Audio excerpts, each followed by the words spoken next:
American മുൻ president Joe ബൈഡനെ കുറിച്ച് നിലവിലെ പ്രസിഡന്റായ ഡൊണാൾഡ് ട്രംപ് ഉയർത്തിയ ഒരു വിചിത്രവാദമാണ് ഇപ്പോൾ അന്താരാഷ്ട്ര ലോകത്തെ പുതിയ ചർച്ച. അധികാരത്തിലേറിയതിന് മുൻപും ശേഷവും ബൈഡനെക്കുറിച്ചുള്ള ട്രംപിന്റെ വിവാദ പ്രസ്താവനകൾ പുതുമയുള്ള ഒരു കാര്യമൊന്നുമല്ല. എങ്കിലും ഇത്തവണ ഒരൽപ്പം കൂടി കടന്നാണ് തന്റെ മുൻഗാമിക്ക് മേൽ അദ്ദേഹത്തിന്റെ ആരോപണം. ജോ ബൈഡൻ വർഷങ്ങൾക്ക് മുൻപ് തന്നെ മരണപ്പെട്ടതാണെന്നും ഇപ്പോഴുള്ളത് അദ്ദേഹത്തിന്റെ ക്ലോണാണെന്നുമുള്ള വിചിത്ര പ്രസ്താവന പങ്കിടുകയാണ് ട്രംപ് ചെയ്തത്. ഞായറാഴ്ച ട്രംപിന്റെ തന്നെ ട്രൂത്ത് സോഷ്യലിലെ ഒരു അക്കൗണ്ടിലൂടെയാണ് ഈ പ്രസ്താവന പുറത്തു വന്നത്. ജോ ബൈഡന് പ്രോസ്റ്റേറ്റ് ക്യാൻസർ സ്ഥിരീകരിച്ച് ആഴ്ചകൾക്ക് ശേഷമാണ് പുതിയ സിദ്ധാന്തം പുറത്തുവരുന്നത് എന്നും ശ്രദ്ധേയം. ഈ പോസ്റ്റ് ട്രംപ് തന്റെ അക്കൗണ്ടിൽ പങ്കുവെക്കുകയായിരുന്നു. ജോ ബൈഡൻ 2020 മരിച്ചു. അദ്ദേഹത്തെ വധിക്കപ്പെട്ടു. പകരം റോബോട്ടിക് എഞ്ചിനീയറിംഗിന്റെ സഹായത്തോടു കൂടി ഒരു ക്ലോൺ സൃഷ്ടിക്കപ്പെട്ടു.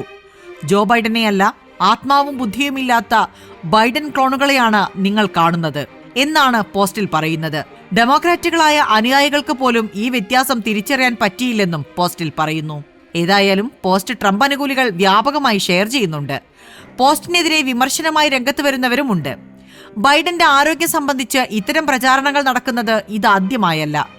തെരഞ്ഞെടുപ്പ് സമയത്തും മുൻ പ്രസിഡന്റിന്റെ മാനസികാരോഗ്യവും ബുദ്ധിശക്തിയും വരെ ചൂണ്ടിക്കാട്ടി പലവിധം പ്രചാരണങ്ങൾ ഉണ്ടായിരുന്നു.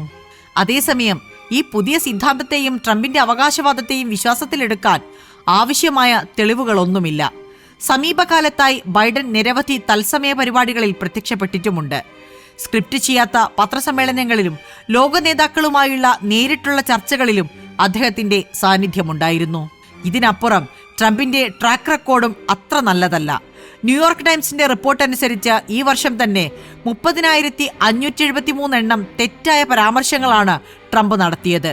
ഒരു ദിവസം 21 വീതം എന്നതാണ് ചുരുങ്ങിയ കണക്ക്. കഴിഞ്ഞ 6 മാസത്തിനിടെ ട്രംപിന്റെ ആയിരക്കണക്കിന് സോഷ്യൽ മീഡിയ പോസ്റ്റുകളുടെയും ഷെയറുകളുടെയും അടിസ്ഥാനത്തിൽ ന്യൂയോർക്ക് ടൈംസ് നടത്തിയ വിശകലനത്തിൽ കുറഞ്ഞത് 330 എണ്ണമെങ്കിലും ഗൂഢാലോചനകളുടെ ഭാഗമായിരുന്നുവെന്നും കണ്ടെത്തലുണ്ട്.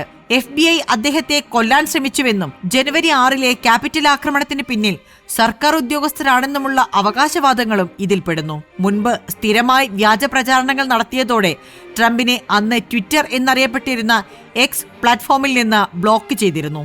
ഇതിന് പിന്നാലെയാണ് ട്രംപ് ട്രൂത്ത് എന്ന സോഷ്യൽ മീഡിയ പ്ലാറ്റ്ഫോം ആരംഭിച്ചത്.